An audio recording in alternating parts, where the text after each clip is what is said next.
있음을 믿고 그를 찬양하는 노래를 불렀도다. 아멘. 사도신경으로 우리 신앙을 고백합니다.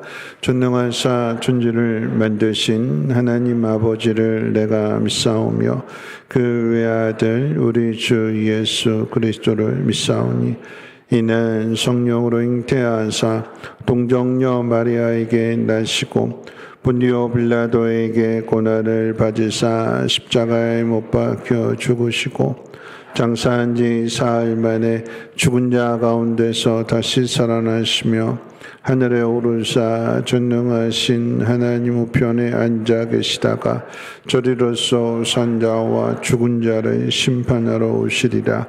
성령을 믿사오며 거룩한 공예와 성도가 서로 교통하는 것과 죄를 사해 주시는 것과 몸이 다시 사는 것과 영원히 사는 것을 믿사옵나이다. 아멘. 다 함께 앉으셔서 찬송가 294장, 동일 찬송가 416장 찬송 후에 장성옥 장로님 기도해 주시겠습니다.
사랑과 은혜가 풍성하신 하나님 아버지, 우리의 피난처이시오 힘이시니 환난 중에 큰 도움이시라. 우리의 가는 길에 거센 바람이 몰아쳐도 눈앞에 보이는 현실이 당장은 어려울 수 있으나 하나님의 눈과 마음이 모든 상황 속에서 지키시고 보호하시고 도와주심을 믿기에 이 이대하신 하나님을 찬양하며 경배합니다. 귀한 사랑을 받고 누리는데도 하나님 말씀대로 순종하지 못하였고 상대방 입장에서 생각하지 못했으며 자기를 사랑하며 자기 중심 알아주고 높여주기를 원하지 않았는지 우리의 마음을 두드려 봅니다. 가져도 채워도 만족이 없는 세상 것을 자랑하면서 하나님의 영광의 보좌를 보지 못한 저희들을 긍휼히 여기사 십자가의 보혈의 능력으로 사하시고 영과 진리로 복된 예배를 드릴 수 있도록 성령님 인도하옵소서. 세상에서 가장 아름다운 공동체인 성민교회를 핏값으로 세우시고 이웃과 삶 속에서 선한 영향으로 살아서 영혼을 구원시켜 하나님의 나라가 확장되게 하옵소서. 성민교회가 막힌 담이 십자가의 사랑으로 하나님과 화목하게 하시고 낮은 자세로 서로 섬겨줌으로 하나님께서 높여주는 은혜를 주옵소서. 그래서 교회에 출입하는 한 사람 한 사람마다 기쁨과 감사가 넘치게 하옵소서. 목사님 연육간에 강건하게 하옵시고 피곤치 않게 하옵소서. 준비한 생명의 말씀을 전할 때 에스겔 골짜기 마른 뼈들이 힘줄이 생기며 살이 오르고 생기가 그들에게 들어가서 큰 군대가 되듯이 말씀이 마음판에 새겨져 살아 역사하여 운동력이 있고 능력이 되어 이 땅에서도 이루어지게 하옵소서. 찬양대를 불러주셔서 감사합니다. 연합하여 하나님을 높여드리는 찬양을 드릴 때 영광받아 주옵시고 저희들에게는 은혜 내려 주옵소서. 이름 없이 모든 일을 마다하지 않고 봉사 헌신할 때 값진 결실을 맺을 수 있게 하옵시고 필요한 것들로 풍성하게 채워 주시옵소서. 감사합니다. 예수 그리스도 이름으로 기도드립니다. 아멘.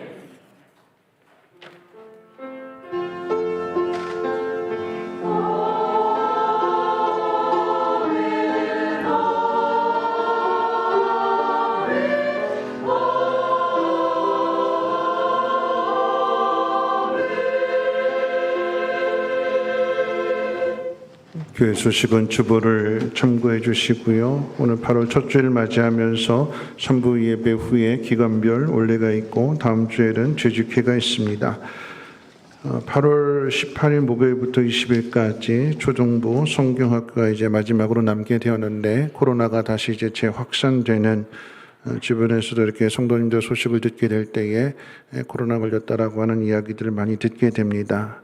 은혜 가운데 안전하게 잘 맞춰질 수 있도록 더 뜨겁게 기도해 주시기를 부탁을 드리겠습니다. 아울러서 교우 동정 가운데 신경식 장로님 가정이 성민교회에서 청년 때 오셔가지고 지금 30여 년 훨씬 넘게 이렇게 섬겨주셨는데 이곳에서 잘 훈련을 받고 이제 경상남도 양산으로 이제 이사를 가셔서 오늘 예배가 마지막이 되고 그렇기 때문에 예배 끝나고 나서 축도 제가 끝나고 나서 잠깐 인사 말씀 드리도록 하겠고요. 이제 새롭게 등록하신 분이 계십니다.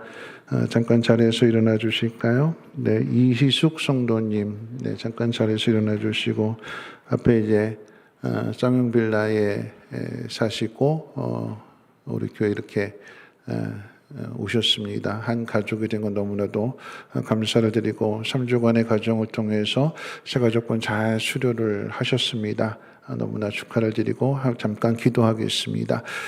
좋으신 하나님 감사합니다. 하나님의 은혜와 섭리 가운데 또 귀한 한 생명을 하나님 교회로 보내주셨습니다. 믿음의 뿌리가 잘 내려져서 튼실한 결실을 거둘 수 있는 복 있는 삶이 되게 하시고 가족 모두도 다 구원받아 하나님 나라에 들어갈 수 있도록 하나님 은혜를 베풀어 주시옵소서. 서로를 돌아보며 사랑하며 섬기며 함께 교제할 수 있는 아름다운 우리 성민교회가 되게 하시고 그러할 때마다 하나님의 풍성한 은혜와 복이 넘쳐나게 하옵소서. 감사드리며 모든 말씀 예수님의 이름으로 기도합나이다. 아멘. 네, 우리 환영의 박수, 축하의 박수 해주겠습니다.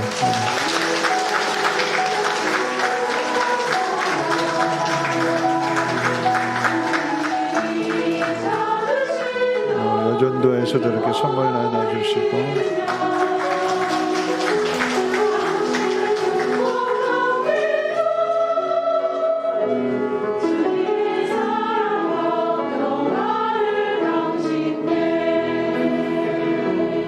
다시 한번 뜨거운 박수 환영하겠습니다. 잘하셨습니다.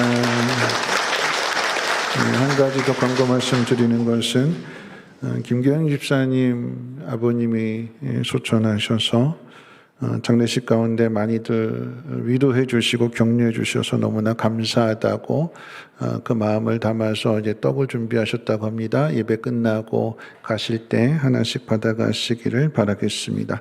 하나님 말씀 보도록 합니다. 하나님 말씀은 신약성경 에베소서 2장 11절 말씀부터 18절 말씀까지 제가 봉독하겠습니다. 신약성경 311페이지고요. 에베소서 2장 11절로 18절 말씀을 제가 봉독하겠습니다. 그러므로 생각하라. 너희는 그때 육체로는 이방인이요 손으로 육체에 행한 할례를 받은 무리라 칭하는 자들로부터 할례를 받지 않은 무리라 칭함을 받는 자들이라. 그때 너희는 그리스도 밖에 있었고 이스라엘 나라 밖에 사람이라. 약속의 언약들에 대하여는 외인이요 세상에서 소망이 없고 하나님도 없는 자이더니 이제는 전에 멀리 있던 너희가 그리스도 예수 안에서 그리스도의 피로 가까워졌느니라. 그는 우리의 화평이신지라. 둘로 하나를 만드사 원수된 것 곧 중간에 막힌 담을 자기 육체로 허시고 법조문으로 된 계명의 율법을 폐하셨으니 이는 이 둘로 자기 안에서 한 세 사람을 지어 화평하게 하시고 또 십자가로 이 둘을 한 몸으로 하나님과 화목하게 하려 하심이라. 원수된 것을 십자가로 소멸하시고 또 오셔서 먼데 있는 너희에게 평안을 전하시고 가까운 데 있는 자들에게 평안을 전하셨으니 이는 그로 말미암아 우리 둘이 한 성령 안에서 아버지께 나아감을 얻게 하려 하심이라. 아멘. 임마누엘 찬양대 찬양 있겠습니다.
영생의 복락과 전국의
기도하겠습니다.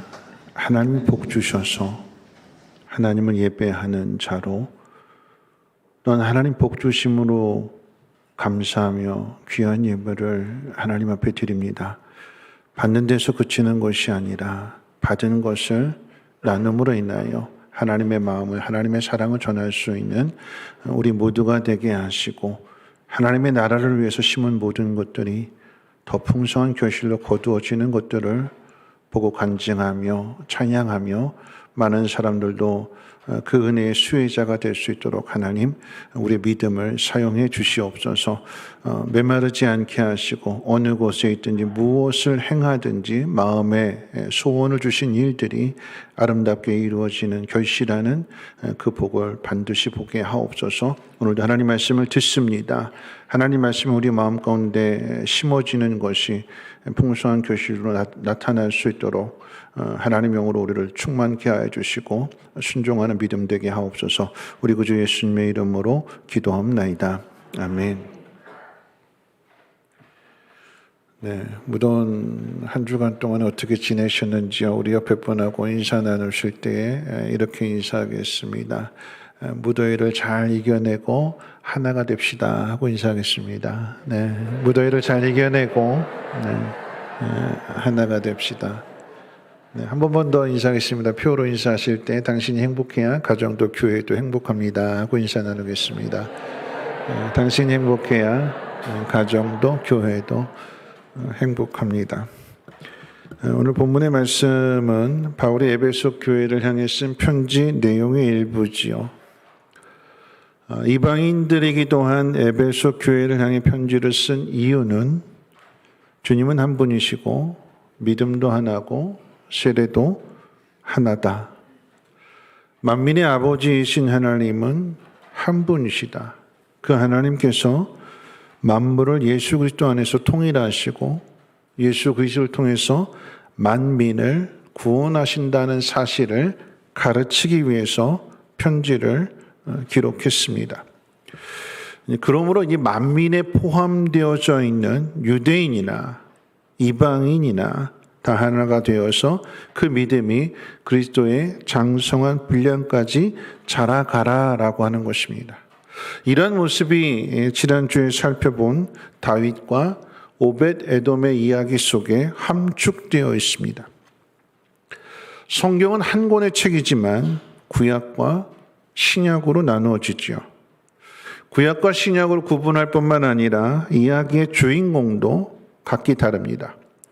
구약의 창세기에서부터 말라기까지의 내용은 이스라엘 백성에 대한 이야기입니다. 반면 신약의 이야기는 예수님의 행적을 기록한 사복음서를 제외하고는 사도행전으로 시작하여 요한계시록까지 이방에 세워진 교회의 이야기입니다.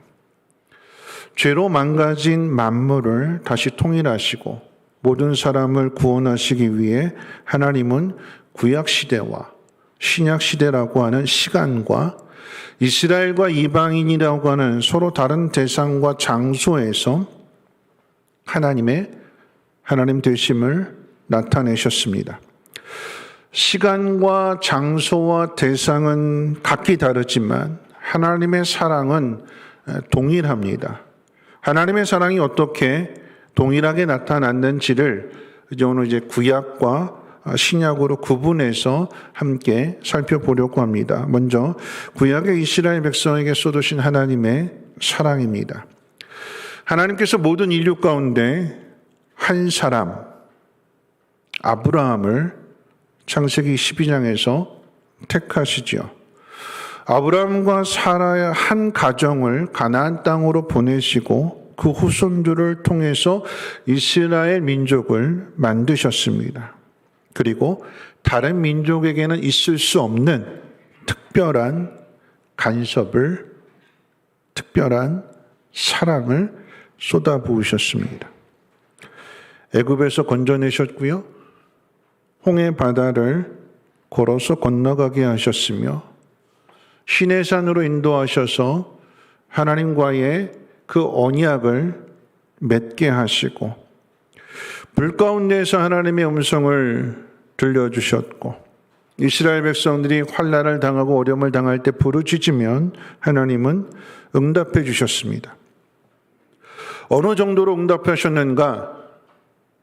가나안을 정복할 때나 이스라엘이 블레셋과 싸우게 될 때에 하나님 올라가야 할까요? 말까요?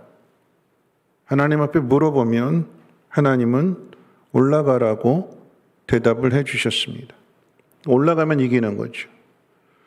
올라가지 말라고 하는데 올라가면 지는 것입니다. 하나님 명령을 듣고 순종하게 되는데 심지어 하나님 그러면 누가 먼저 올라가야 될까요? 라고 물으면 유다가 올라갈지니라. 누가 먼저 올라가야 되는지도 하나님은 말씀해 주셨습니다. 그랬기에 이스라엘 백성은 제대로 된 군사훈련도 받지 못하고 무기조차 변변치 못함에도 불구하고 가나안 땅을 정복할 수 있었습니다. 하나님이 어떤 분이신지를 세상 모든 사람에게 알리시기 위해서 이스라엘 백성을 선택하시고 훈련하셨다라고 하는 것이 구약 성경의 내용입니다. 아브라함을 부르시고 아브라함의 인생 가운데 간섭하시는 것은 하나님이 함께 하시는 사람을 좀 보라라고 하는 의미가 되는 것이고 더 확대해서 이스라엘 민족을 간섭하시는 것은 하나님께서 이스라엘 백성에게 특별한 사랑을 쏟아부으시는 것은 세상 사람들아 이스라엘 좀 보라. 저들이 복을 받는 것처럼 너희도 그렇게 될 수 있도록 하나님 앞으로 나오라라고 하는 의미입니다. 보여주면 믿을까요? 가르쳐주면 순순히 받아들일까요? 아니죠. 보여줘도 믿지 않습니다. 세상 사람들의 생각이에요. 지금까지 하나님 없이 잘 살아왔는데 이제 와서 하나님을 믿으라고 하는 것은 내가 잘못된 삶을 살았다라고 하는 것을 인정하는 것이기 때문에 사람들은 그 부분을 수긍하지 않습니다. 받아들이려고 하지 않습니다.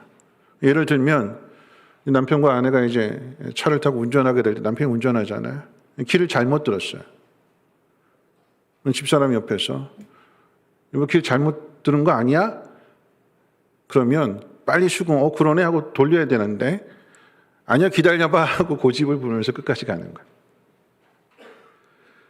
틀리지 않았어. 내가 선택한 이 길이 맞을 거야. 계속 고집 부리면서 가요.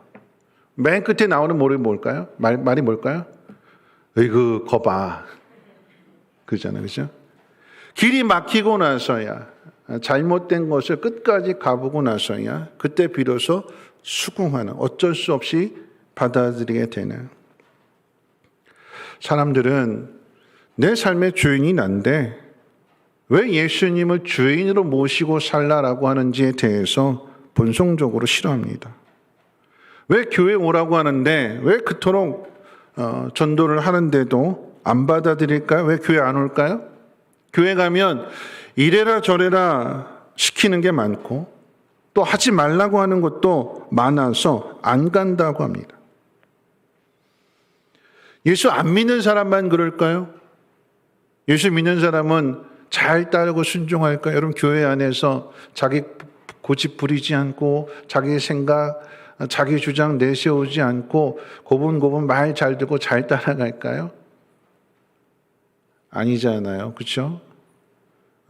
양념 하나 넣는 것도 왜 이거 더 많이 넣느냐 덜 넣느냐 왜 이건 넣느냐 안 넣느냐 이것 가지고도 다투고 내 방식대로 해야 돼요. 남이 뭐라고 하는 것 듣기 싫어합니다. 왜 그럴까요? 본성적으로 그래요. 본성적으로. 태생적으로 그러합니다.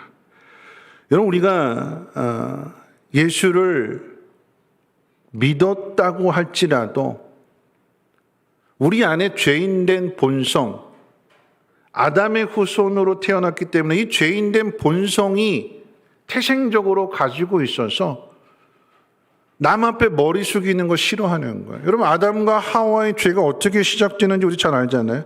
하나님께서 선악과 금하셨는데 먹지 말라고 하셨는데 사단이 호기심을 불러일으키고 또 하와의 마음속에 의심을 불러일으켜서 이렇게 말하는 거잖아요. 하나님이 그거 왜 먹지 말라고 하신지 아니? 너 그거 먹으면 하나님처럼 될까 봐 하나님 그것을 싫어하셔서 막으시는 거야. 이 바보야, 너 그거 몰랐지? 그러는 거예요.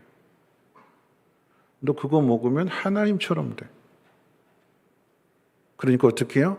그 말을 듣고 홀라당 먹잖아. 하나님처럼 된다는 말에. 아, 그러면 이제는 제한하는 거 없이 내 마음대로 할 수 있겠구나. 하나님과 같아지게 되면 하나님의 타치를 받지 않고 내 마음대로 할 수 있겠구나. 여러분, 그래서 선악과 먹었어요. 그래서 타락하게 되는 것이고, 그래서 하나님에게서 쫓겨나게 되는 거죠. 그 후손으로 태어나는 사람들은 태생적으로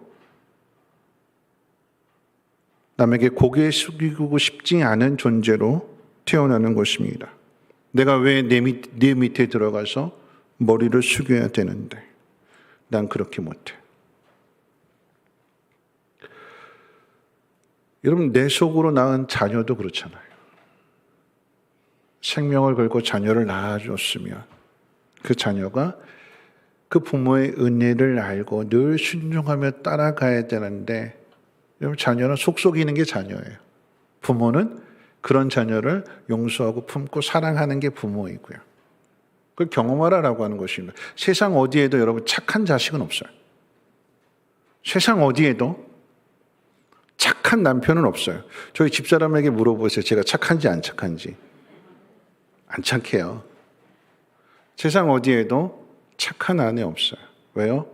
우리는 본성적으로 악하게 태어났기 때문에. 자기 중심적으로 태어났기 때문에. 나부터 생각하기 때문에. 나부터 생각하는 사람이 어떻게 착해질 수 있을까요? 안 그런 좀 속이는 것뿐이지 사람은 다 머리 숙이기 싫어하고 순종하는 거 싫어하고 남 밑에 무릎 꿇는 거 싫어하고 절대 무릎 안 꿇잖아요. 본성적으로, 태생적으로 그러합니다. 여러분, 하나님을 인정하지 않는 죄인으로서의 모습을 대표적으로 보여주는 사람이 다윗 시대의 골리앗입니다. 요즘 이제 다윗에 대한 이야기를 계속 이어오고 있기 때문에 쉽게 이제 골리앗을 통해서 한번 생각해 본다면, 골리앗은 블레셋의 가드 사람입니다. 골리앗이 이스라엘과 싸우려고 할 때에 이런 말을 했어요. 1대1로 맞붙자라고 하면서 사무엘상 17장 9절에 보면 이렇게 말을 합니다. 그가 나와 싸워서 나를 죽이면 우리가 너희의 종이 되겠고, 만일 내가 이겨서 그를 죽이면 너희가 우리의 종이 되어 우리를 섬길 것이니라. 사람들이 다투고 싸우는 이유는 서로 주인이 되겠다고 하기 때문에 싸우는 거예요. 누군가 한 사람이 아니야 내가 종이 될게 하면 싸움이 일어나지 않아요. 그런데 둘 다 똑같이 주인이 되려고, 다스리려고, 머리가 되려고 하기 때문에 다툼이 일어나게 되는 것이고, 이것이 확대되게 되면 나라와 나라 사이에 전쟁이 되는 거죠. 다윗과 골리앗의 결과가 무엇입니까? 그러니까 사람의 본성을 나타내게 되는 거예요. 내가 죽을지라도 네 앞에 무릎 꿇는 건 싫다. 그래서 끝까지 싸우게 되는데, 여러분, 다윗과 골리앗의 결과가 무엇일까요? 소년 다윗에게 골리앗이 죽습니다. 그럼 그 이야기는 사람들은 죽기까지 복종하지 않는다라고 하는 사실을 그대로 보여주는 거예요. 하나님이 이런 분이시다. 이스라엘의 역사를 통해서, 다윗의 삶을 통해서 보여주시고 나타내시기를 원하시는데, 근데 안 받아들이게 되는 거죠. 언제까지요? 죽을 때까지. 그래서 남은 건 이제 지옥 형벌이 되는 거예요. 여러분, 주목해야 되는 것은 지난주에 말씀드렸던 오벳에돔도 골리앗과 같은 블레셋 가드 사람입니다. 오벳에돔이라고 하는 이름의 뜻은 에돔 신을 섬기는 사람이라고 하는 뜻을 가지고 있어요. 그러니까 이름에서 나타나는 것처럼 오벳에돔 또한 골리앗이 가졌던 마음과 결코 다르지 않을 것입니다. 블레셋에서 태어났고요. 에돔 신을 숭배하는 그런 가정에서, 그런 문화 속에서 자랐기 때문에 그런 마음을 오벳에돔도 가지고 있었던 거예요. 그런데 그런 오벳에돔이 어떻게 사무엘하 6장 가운데 있어서 하나님의 법궤를 모시고 있을 수 있을까요? 여러분, 그랬다라고 하는 것은 오벳에돔이 블레셋의 가드를 떠나서 이스라엘 땅에 들어와 산다라고 하는 의미이잖아요. 어떻게 이것이 가능할까요? 여러분, 그 이유를 다윗과 골리앗의 싸움을 통해서 추측해 볼 수 있어요. 사무엘상 17장 46절에 다윗이 이렇게 말합니다. 여호와께서 너를 내 손에 넘기시리니 내가 너를 쳐서 내 목을 베고 블레셋 군대 시체를 오늘 공중에 세워 땅의 들짐승에게 주어 온 땅으로 이스라엘에 하나님이 계신 줄 알게 하겠고, 하나님이 계신 줄을 너에게 내가 오늘 보여주겠다, 알려주겠다. 다윗이 말한 그대로 블레셋의 자랑이었던 골리앗이 그대로 죽임을 당하게 된 그 이야기가 퍼져나가는 거죠. 누가 제일 먼저 알을까요? 블레셋 사람들이. 골리앗이 죽었대. 소년에게 돌에 맞아 죽었대. 어떻게 그럴 수 있을까? 골리앗이 어떻게 소문이 퍼져나가는, 그 소문을 들은, 하나님을 알게 하겠다고 했던 그 다윗의 모습을 통해서 아마도 이 오벳에돔이 가드를 떠나서 이스라엘로 온 것이 아닐까요? 여러분, 다윗과 골리앗의 이야기 가운데 있어서 다윗이 골리앗을 죽인 일만 보고 다윗의 믿음과 용기를 본받자고 쉽게 결론을 내리지 말아야 됩니다. 다윗의 진짜 이야기는 골리앗을 죽이고 난 이후에 나타나게 되는 다윗의 실수와 실패에 대한 이야기입니다. 다윗도 예외 없이 죄인의 본성을 가졌다라고 하는 것을 증명해 주는 것이 골리앗을 죽인 이후의 다윗의 이야기입니다. 그럼 그럼에도 하나님은 다윗을 지키시고 보호하심으로 다윗에게 약속하신 것을 이루어 주셨습니다. 실수했다고 잘라내는 것이 아니라 오히려 하나님은 더 사랑을 부어 주셨습니다. 다윗만 그런 것이 아니라 이스라엘 백성에게도 그렇게 하셨어요. 가나안 땅은 원래 이스라엘 백성의 땅이 아니었습니다. 아니, 이스라엘 나라조차도 존재하지 않았잖아요. 아브라함을 통해서 만들어지게 되는 거죠. 그런데 그런 이스라엘이 애굽에서 나와서 홍해를 건너게 되고 40년 동안 광야에서 살아남더니, 훈련이었잖아요. 어떤 훈련이요? 법궤를 앞세우고 가면 요단강이 갈라지게 되고, 법궤를 앞세워서 여리고성을 돌면 그 성이 무너지고, 하나님 말씀하신 대로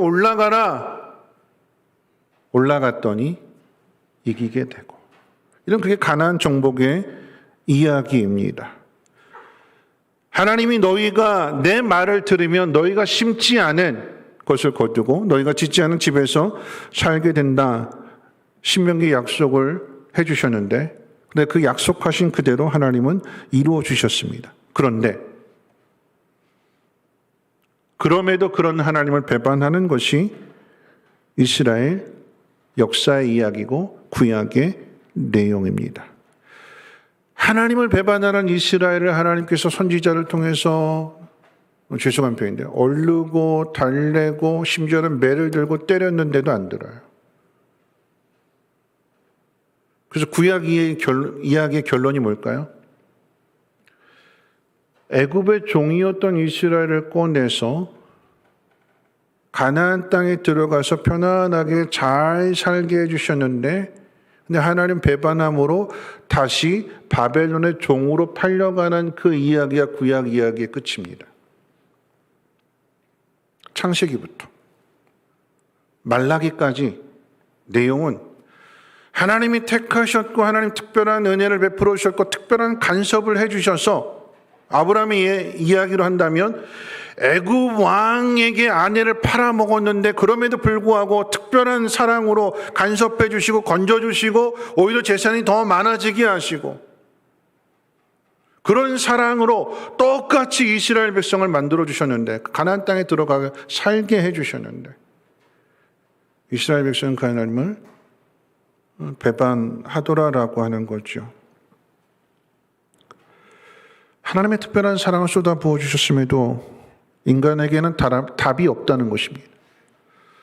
사람은 안 바뀐다라고 하는 것입니다. 여러분 이쯤 되면 하나님이 이스라엘을 포기하실까요? 아니지요. 하나님의 아들 예수 그리스도를 보내시는 것입니다.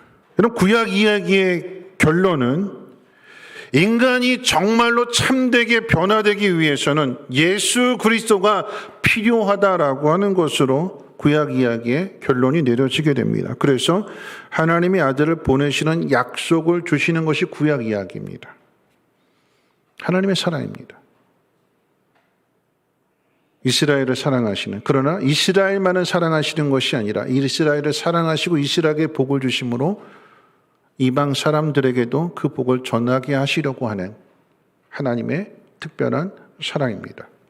자, 두 번째 이제 신약의 이방인에게 나타나는 하나님의 사랑을 생각해 볼까요? 구약 시대의 이스라엘을 통해서 하나님을 나타내셨다면 신약 시대에는 반대로 이방인들을 통해서 하나님을 나타내십니다. 마치 다윗을 보고 오벳에돔이 하나님을 믿게 되었다면 반대로 오벳에돔이 복을 받는 모습을 보고 다윗의 신앙을 회복시켜 주는 것과 같은 의미가 됩니다. 오늘 본문에서 바울이 이방인들에게 이 사실을 반복해서 확인시켜 주고 있어요. 11절 말씀 가운데 보면 그러므로 생각하라 너희는 그때 육체로는 이방인이었다. 할례 받은 사람들에게 너희는 할례 받지 못했다고 경멸당했고 무시당했고 멸시당했었다. 12절이죠. 그때 너희는 그리스도 밖에 있었고 이스라엘 나라 밖의 사람이라. 그럼 그때가 언제일까요? 구약 시대를 의미하는 것이고 예수님 오시기 전의 일입니다. 그런데 반전이 일어나죠. 13절 같이 한번 읽어볼까요? 13절 말씀 함께 읽겠습니다. 시작. 이제는 그리스도의 피로 가까워졌느니라. 여러분 이 말씀을 정말 실감 있게 읽으려면 원문을 읽어야 되는데 원문에는 여러분 그러나가 빠져 있어요. 그러나라고 하는 것은 반전 접속사이죠. 앞에 있는 내용과는 반대가 되는 것을 강조하는 거예요. 그러나 이제는 멀리 있던 너희가 그리스도 예수 안에서 그리스도의 피로 가까워졌느니라. 종종 이방인들의 입장에서 하나님은 구약의 이스라엘만 편애하시는 불공평하신 하나님으로 생각할 수 있습니다. 그런데 신약의 이야기를 시작하면서 예수님의 이야기를 시작하더니 그 예수님의 구원이 이방인들에게 전해져서 이방 땅에 하나님의 교회가 세워지게 됩니다. 그 이방인들 속에는 우리도 포함되어 있습니다. 여러분 하나님의 구원의 계획이 구약 시대를 거쳐서 신약 시대에 더 풍성하게 나타나게 되었고 그 주인공이 이방인이 되는 거예요. 더 풍성한. 예수 그리스도를 통한 그 구원의 그 풍성한 비밀을 하나님 구약 시대를 통해서 잘 준비하셔서 이 풍성한 은혜를 누구에게 주시느냐? 이방인에게 주시는 거예요. 그럼에도 하나님 구약의 이스라엘만 편애하시고 구약의 이스라엘만 사랑하셨다 그렇게 말할 수 있을까요? 하나님 모든 것들을 다 준비하셔서 거기에다가 예수 그리스도를 더하셔서 예수 그리스도의 십자가의 죽음과 부활을 통한 하나님의 그 놀라운 은혜와 사랑, 그 놀라운 구원의 섭리를 누구에게 지금 주시는가? 이방인에게 주시는. 바울이 지금 에베소 교회를 향해서 그 내용을 지금 기록하고 있는 것입니다. 여러분 하나님께서 은혜를 베풀어 주셨음에도 불구하고 그 은혜를 깨닫지 못하게 되니까 이 관계가 역전됐잖아요. 로마서 11장에 있어서 바울이 유대인과 이방인의 이 역전된 관계를 설명하게 되는데 바울이 이렇게 표현해요. 그들의 밥상이 올무와 덫과 거치는 것이 되었다. 그들의 눈은 흐려서 보지 못하고 그들의 등은 굽었다. 누구를 이야기하는가? 그들은 이스라엘 사람을 얘기하는, 유대인 얘기하는. 하나님이 그 아들 예수 그리스도를 보내셨음에도 그리스도를 십자가에 못을 박은 사람들이 유대인들입니다. 근데 유대인들의 실패가 이방인들에게 풍성한 은혜로 나타나서 이방인들이 구원을 받습니다. 바울은 이방인들에게 하나님 그렇게 하시는 이유를 가르쳐 주게 되는데 우리 성경 찾아볼까요? 로마서 11장. 그럼 집에 가셔서 로마서의 11장의 말씀을 한번 잘 보세요. 바울이 유대인과 이방인의 구원에 대한 그 하나님의 섭리를, 계획을 잘 가르쳐 주는 건데, 자, 로마서 11장 11절 말씀 같이 한번 읽어볼까요? 시작. 그러므로 내가 말하노니 그들이 넘어지기까지 실족하였느냐? 그럴 수 없느니라. 그들이 넘어짐으로 구원이 이방인에게 이르러 이스라엘로 시기나게 함이니라. 시기나게 함이니라. 여러분, 이 말씀은 두 가지 의미를 갖습니다. 이스라엘을 시기나게 한다라고 하는 것은 이스라엘을 버리지 않으시고 그들을 다시 돌아오게 하시겠다라고 하는 의미이고, 그러므로 이방인들이 해야 할 일은 유대인들이 다시 돌아올 수 있도록 하나님 말씀에 순종하여 하나님께 받은 복을 보여주라라고 하는 의미입니다. 마치 다윗과 오벳에돔의 관계에서 오벳에돔이 한 역할과 똑같습니다. 다윗이 법궤를 포기했다고 하나님 다윗을 버리시는 것이 아니라 오벳에돔에게 복을 주심으로 다윗도 다시 일으키시는 것이 하나님의 뜻입니다.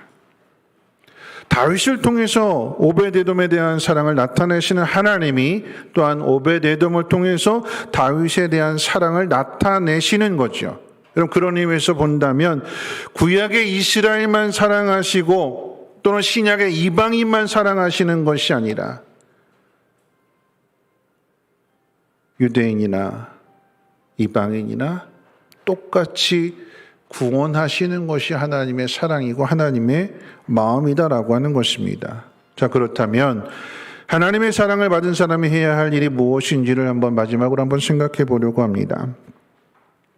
하나님이 우리를 구원하시는 일은 쉽게 저절로 이루어진 일이 아니지요. 오랜 시간을 참으면서 더 많은 사랑을 쏟아 부으시되 하나님은 그리스도의 피로 하셨고 하나님의 아들 예수 그리스도의 그 십자가의 죽음으로 하셨습니다. 바울은 그 결과를 오늘 본문 15절을 통해서 이야기를 하게 되는데, 오늘 다시 본문으로 돌아와서 우리 15절 말씀 같이 한번 읽어볼까요? 15절 말씀입니다. 시작. 이는 이 둘로 자기 안에서 한 세 사람을 지어 화평하게 하시고. 여러분, 이 둘은 누구를 이야기할까요? 이 둘을 화평하게 했다. 이 둘은 누구를 가리키죠? 유대인과 이방인. 그 둘을 하나가 되게 하셔서 한 세 사람을 지으셨대요. 여러분, 그 이야기는 이제는 넌 유대인이냐? 난 이방인이다. 넌 이방인이냐? 난 유대인이다. 서로 나누는 것이 아니라 유대인이니까 유대인끼리 똘똘 뭉치고 이방인이니까 이방인끼리 똘똘 뭉치는 그런 관계가 아니라 한 세 사람이라고 했어요. 이제는 유대인이냐 이방인이냐 이 차이가 아니에요. 이제는 그리스도입니다. 그리스도. 예수 그리스도를 믿음으로 인해서 우리가 새 사람이 되었는데 유대인으로 이방인으로 불려지는 것이 아니라 이제는 그리스도인으로 불려지게 되는 거죠. 그러면 이 그리스도인이 해야 될 일이 무엇일까? 우리 18절을 같이 한번 읽어볼까요? 18절 말씀입니다. 시작. 이는 그로 말미암아 우리 둘이 한 성령 안에서 아버지께 나아감을 얻게 하려 함이라. 여러분, 둘이 누구예요? 유대인과 이방인. 그 둘이 어떻게 해요? 성령 안에서 하나가 돼요. 하나님께 나아가라라고 하는 것입니다. 여러분, 둘이 하나가 되는 거예요. 그게 하나님 뜻이래요.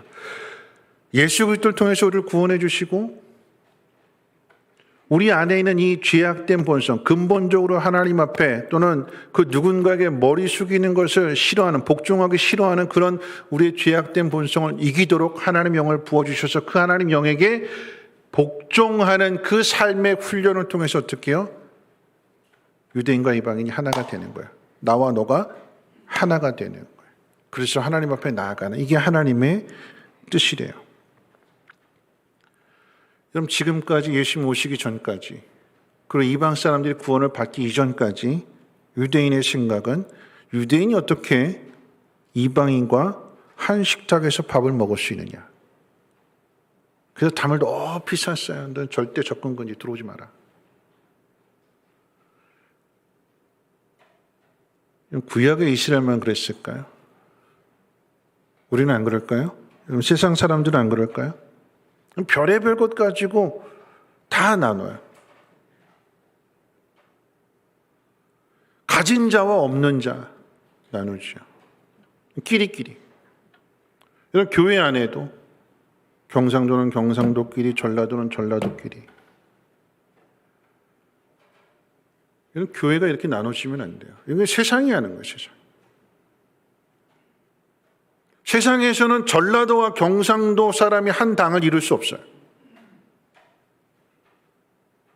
세상에서는 높은 사람과 낮은 사람이 하나가 될 수 없어요. 있는 사람이 없는 사람 무시하고 멸시하고 함부로 대하고. 근데 그걸 깨트린 게, 그러지 말라고 보여주신 게 초대교회 모습이잖아요. 초대교회 안에 유대인이나 헬라인이나 부유한 사람이나 가난한 사람이나, 부유한 사람이 자신의 것을 팔아서 가난한 사람이 나눠주면 똑같아지는, 그 안에 주인도 없고 종도 없고 오직 그리스도인만. 세상에서는 주인이요 종이요 이렇게 나누어지지만 교회 안에서는 주인과 종이 아닌 그리스도인. 그럼 세계 어느 곳을 가도 인종차별이 있어요. 세계 어느 곳을 가도 신분의 차별이 있습니다. 그런데 예수 그리스도를 통해서 교회가 세워지는 곳곳에 하나님 보여주시는 것은 교회 안에는 차별이 없다. 그리스도의 사랑으로 하나가 되는 일만 있다. 그것을 보여주라라고 하는 것입니다. 하나님 먼저 우리를 구원하신 이유는 우리가 하나님의 은혜를 받고 하나님의 복을 받는 그 모습을 믿지 않는 사람들에게 보여주어서 그들도 하나님을 믿게끔, 그게 하나님의 계획이고 하나님의 뜻입니다. 그 일을 감당하는 거죠. 근데 어떻게 일을 감당할 수 있을까요? 어떻게 일이 가능할까요? 아들을 주신 하나님의 사랑을 우리가 깊이 경험할 때만 가능한 거예요. 우리의 의지를 가지고, 내 사랑을 가지고, 내 본성을 가지고 절대 할 수 없어요. 실패해서, 그래서 예수님이 오셔야 이 일이 가능하다라고 하는 것이 구약 전체 이야기잖아요. 그래서 보여주는 것이 예수님이 오셨더니 이방인들이 구원을 받아서 구원받은 그 사람들이 구약의 이스라엘 백성들이 하지 못한 그 모습을 신약의 교회를 통해서 이루어나게 되니까 구약의 이스라엘 백성들이, 유대인들이 그걸 보고 하나님을 믿어라. 이런 말씀 마칠 텐데요. 베드로전서 2장 1절로 3절 말씀을 읽으면서 말씀을 마치려고 하는데 우리 한번 찾아볼까요? 베드로전서 신약성경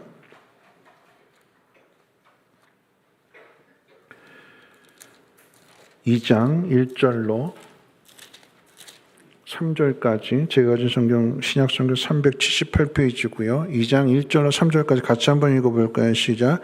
그러므로 모든 악독과 모든 기만과 외식과 시기와 모든 비방하는 말을 버리고 갓난 아기들 같이 순전하고 신령한 젖을 사모하라. 이는 그로 말미암아 너희가 구원에 이르도록 자라게 하려 함이라. 너희가 주의 인자하심을 맛보았으면 그리하라. 여러분, 이 말씀은 네가 구원을 받은 사람이라면 이렇게 살아야 된다라고 하는 말씀입니다. 어떻게 해요? 악한 마음을, 악하고 독한 마음을 버리고 순전한 마음을 가지고 살라라고 하는 거죠. 근데 우리는 그렇게 살지 못하고 세상 사람들처럼 악하고 독하게 살아갑니다. 이 악물고 너 나 이렇게 했지? 너도 한번 당해봐라. 세상 사람들과 똑같이 미워하고 시기하며 삽니다. 그럼에도 안 그런 척 외식하며 삽니다. 왜 이렇게 될까요? 오늘 3절이 그 답이잖아요. 너희가 주의 인자하심을 맛보았으면 그리해라. 뒤집어서 이야기하면 주의 인자하심을 우리가 제대로 경험해 보지 못한 거예요. 주의 인자하심에 대한 이 표현을 다른 말로 이야기하면 하나님의 사랑입니다. 하나님 우리를 어떻게 사랑하셨는가? 하나님이 나를 어떻게 구원해 주셨는가? 그 사실을 바울처럼 깨닫는다면 바울의 삶이 어떤 삶이었을까요? 자기에게 돌을 던지고 때리고 감옥에 가두는데 그런 사람들에게 복음을 전하는, 열심히 복음을 전해서 교회를 세워놓고 다른 곳으로 복음을 전하러 갔더니 이 교회가 바울에 대해서 욕하고 험담하고 믿지 않는,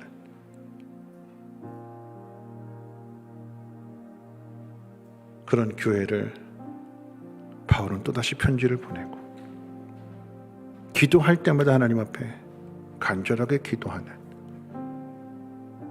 자신을 부인하고 자신의 모든 것들을 내려놓고 그 사랑을 전함으로 인하여서 다시 일어나게 되는 거죠.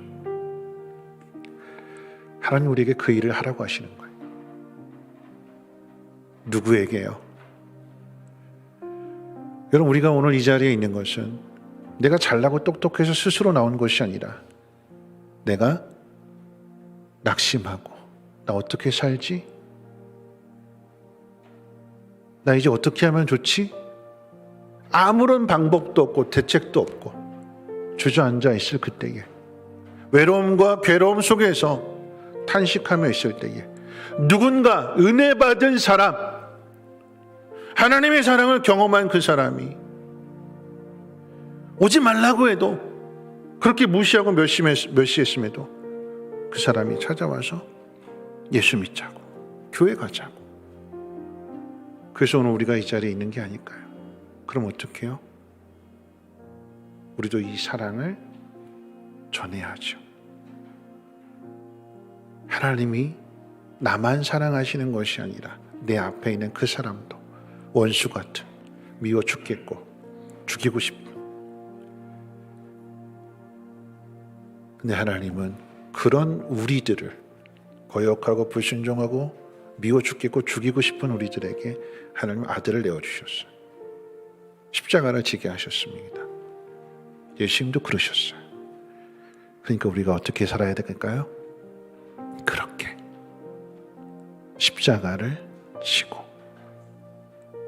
원수를 사랑함으로. 하나님은 나만 사랑하시는 것이 아니라 하나님은 당신을 사랑하십니다.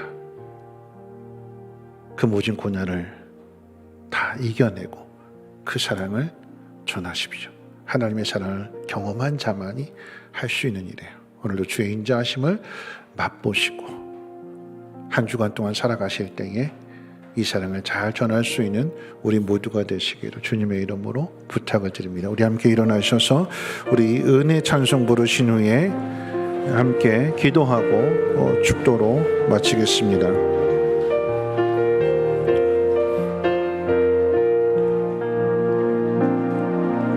내가 누려왔던 모든 것들이,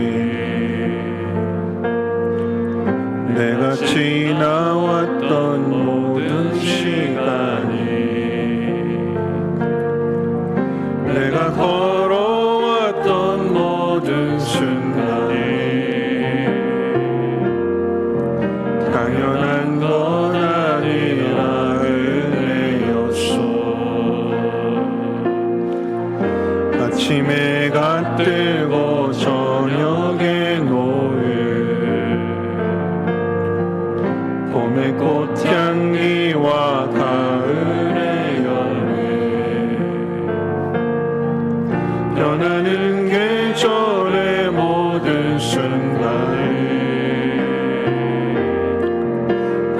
당연한 것 아니라 은혜.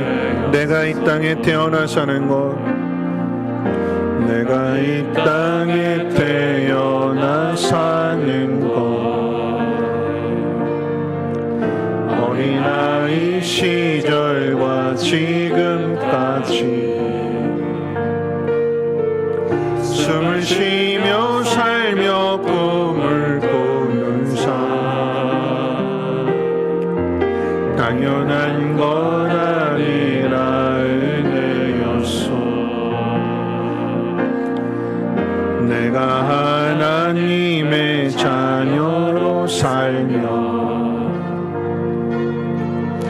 오늘 찬양하고 예배하는 삶, 복음을 전할 수 있는 축복이 당연한 것 아니라 은혜였소. 모든 것이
말씀 생각하면서 함께 기도하실 텐데요. 여러분, 사람은 혼자 살 수 없습니다.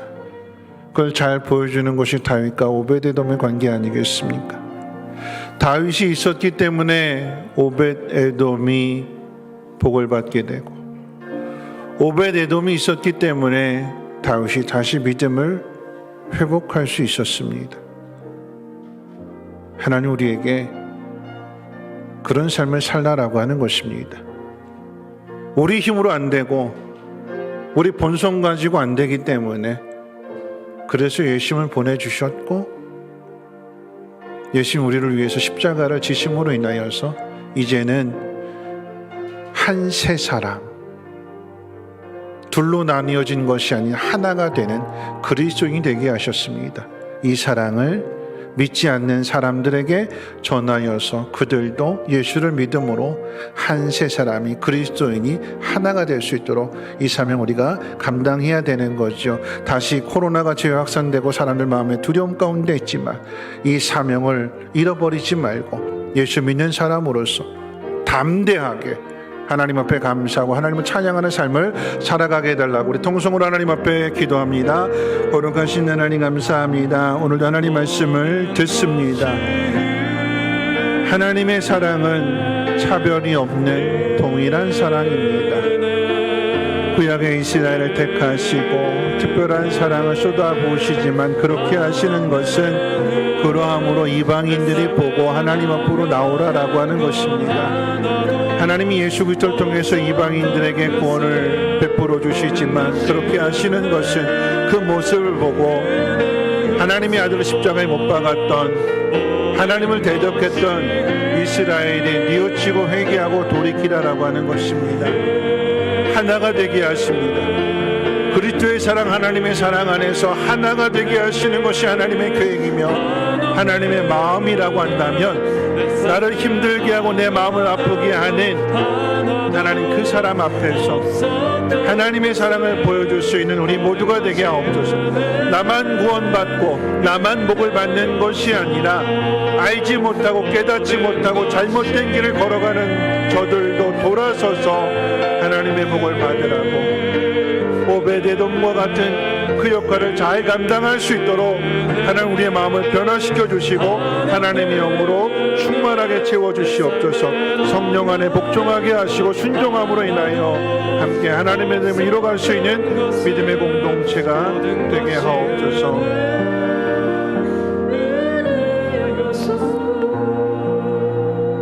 그렇습니다. 하나님, 우리는 혼자 살 수 없습니다.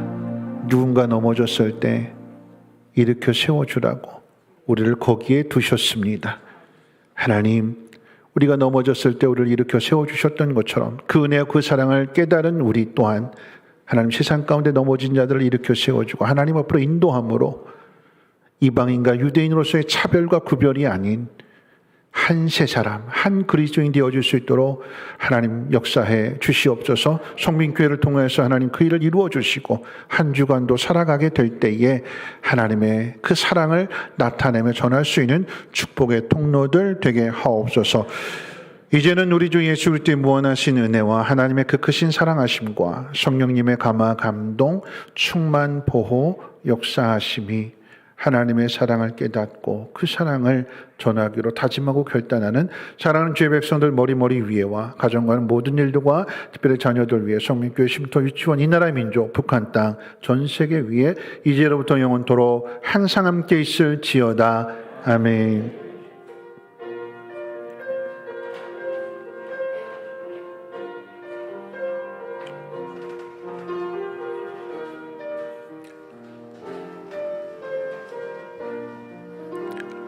네, 잠깐 자리에 앉아주시고요. 우리 심경식 장로님하고 김수민 권사님 나오셔서 잠깐 인사 말씀하실 텐데요. 청년 때 오셔서 이렇게 30여 년 훨씬 넘도록 잘 훈련을 받으셔서 이제 경상남도 양산으로 말하자면 파송을 보내는 거야. 장로님이 새롭게 섬기게 될 그 교회에서 저분들 참 훈련 잘 받으셨구나. 믿음이 참 좋은 분이구나. 그곳에 가서 또 이제 선한 영향력을 나타낼 터인데요. 아마도 우리 장로님이 경상북도까지만 갔을 때도 다시 오실 텐데 아쉽게도 경상남도까지 가셨기 때문에 그쪽 교회를 섬기게 될 것입니다. 기쁜 마음으로 그곳에서 하나님의 또 다른 뜻을 이루실 수 있도록 여러분 계속해서 기도해 주시길 바라겠는데요. 우리 장로님과 권사님 인사 말씀 드리도록 하겠습니다.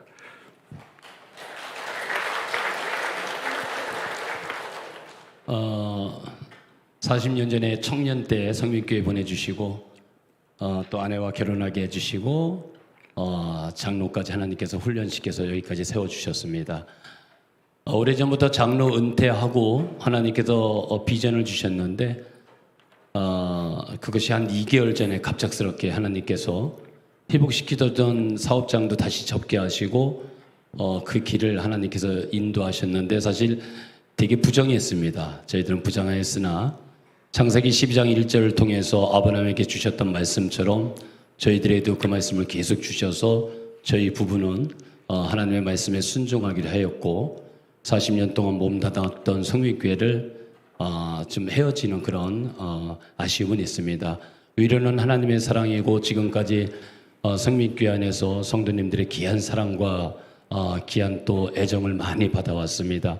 혹이라도 지금까지 저희 부부로 말미암아 마음에 상처되신 분들이 있었다면은 오늘 이 자리를 통해서 용서해 주시고 저희들이 걸어가는 그 사역길을 기도해 주시기 바랍니다. 고맙습니다. 사랑합니다. 네, 준비하신 선물들 있으면 나눠주세요. 네, 그동안 우리 성민께서 많은 수고 헌신으로 말미암아 애건데 지금 은퇴하고 갔으면 좋았을 텐데 지금 임직 중에 사임하시고 떠나는 아쉬운 마음이 있어갖고 가는 사람 밉지만은 어떡합니까? 그래도 사랑의 마음으로 보낼 것 같았고 지금 교회에서는 이 표를 준비할 수 없는데 지금 당에서 장로들이 목사님 같이 마음 모아갖고 감사 유리표를 준비했습니다. 전달하도록 하겠습니다.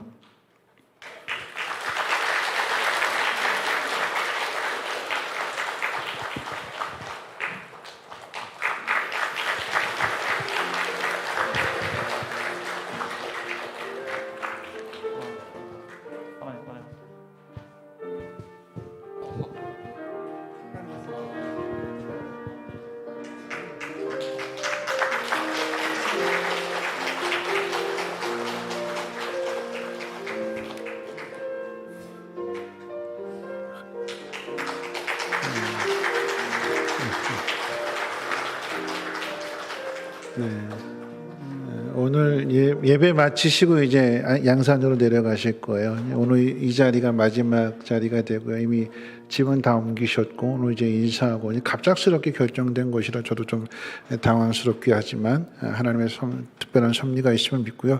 오늘 제가 인사하지 말고 우리 장로님 권생 뒤에 가셔서 이제 나가시는 분들 마지막으로 인사하고 아름답게 보내드리도록 하겠습니다. 그곳에서도 하나님의 귀한 영광 나타낼 수 있는 두 분 되시기를 축복합니다. 네, 예배 마치겠습니다. 한 주간도 평안하시고 승리하십시오.